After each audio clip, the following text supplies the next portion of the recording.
কথায় আছে যেমন কুকুর তেমন মুগুর। কুকুর যেমন তেমন যদি মুগুর না হয় তাহলে ওই কুকুরকে সোজা করা সম্ভব হয় না। আমার ভাইয়েরা দেখেন, গত মঙ্গলবারে আমরা দেখেছি যে বাংলাদেশ অন্তর্বর্তী সরকার জাতিসংঘের মানবাধিকার কমিশনকে উদ্বোধন করার জন্য একটা অনুষ্ঠানের ব্যবস্থা করেছিলেন। সেখানে কয়েকটি রাজনৈতিক দলের প্রধানরা সেখানে উপস্থিত ছিলেন।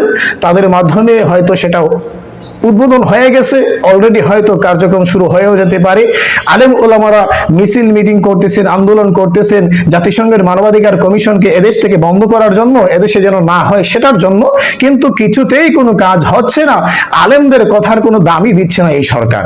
আসলে বাস্তবতা হচ্ছে এটাই, এই সরকার না, কোনো সরকারই আলেমদেরকে দাম দেয় না এবং তাদের কথাকে শুনে না, তাদের কথায় কোনো কানও দেয় না। শুধুমাত্র আলেমদের আবেগ নিয়ে তারা কাজ করে থাকে।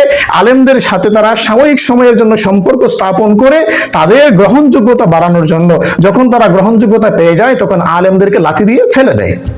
বাস্তব হচ্ছে দেখেন, আলেম ওলামারা, বড় বড় রাজনৈতিক দলেরা, ইসলামী দল যারা করেন, তারা বৃহৎ একটা অংশ জাতিসংঘের মানবাধিকার কমিশনের বিরুদ্ধে।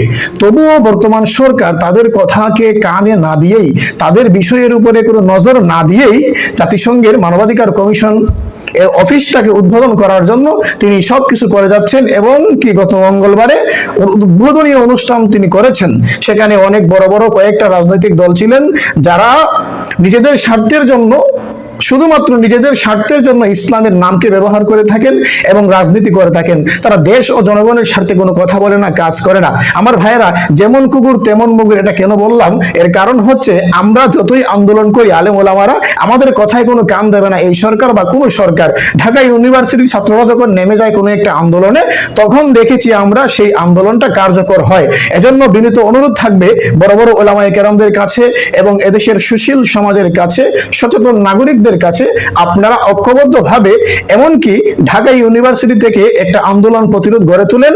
যদি ঢাকা ইউনিভার্সিটির ছাত্রছাত্রীরা এই আন্দোলনে যোগ দেয় তাহলে অবশ্যই দেখবেন এই অন্তর্বর্তী সরকার জাতিসংঘের মানবাধিকার কমিশন বাংলাদেশে স্থাপন করা থেকে বিরত থাকতে বাধ্য হবে। কারণ ঢাকা ইউনিভার্সিটির ছাত্ররা বা ঢাকা ইউনিভার্সিটির শিক্ষার্থীরা তারা কখনো অন্যায়কে প্রশ্রয় করে না এবং অন্যায়ের পক্ষ নিয়ে কোনোদিন তারা আন্দোলন করে নাই এবং করবেও না। এখনো তারা অন্যায়ের বিরুদ্ধে আছে, বিরুদ্ধেই তারা আন্দোলন করবে। এজন্য তাদের সাথে পরামর্শ করে আমি চাইবো, ঢাকা ইউনিভার্সিটির ছাত্ররা যখন নেমে যাবে তখন গিয়ে সরকারের কান নড়বে। এছাড়া আমরা যতই আলেম ওলামারা মিছিল মিটিং করি, আন্দোলন করি, আমাদের কথায় কোনো পাত্তাই দেবে না, আমাদের কথা কাজেই লাগবে না।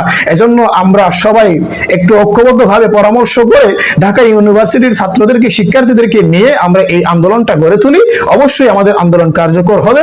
আল্লাহ তাআলা আমাদের সবাইকে বোঝার তৌফিক দান করুন।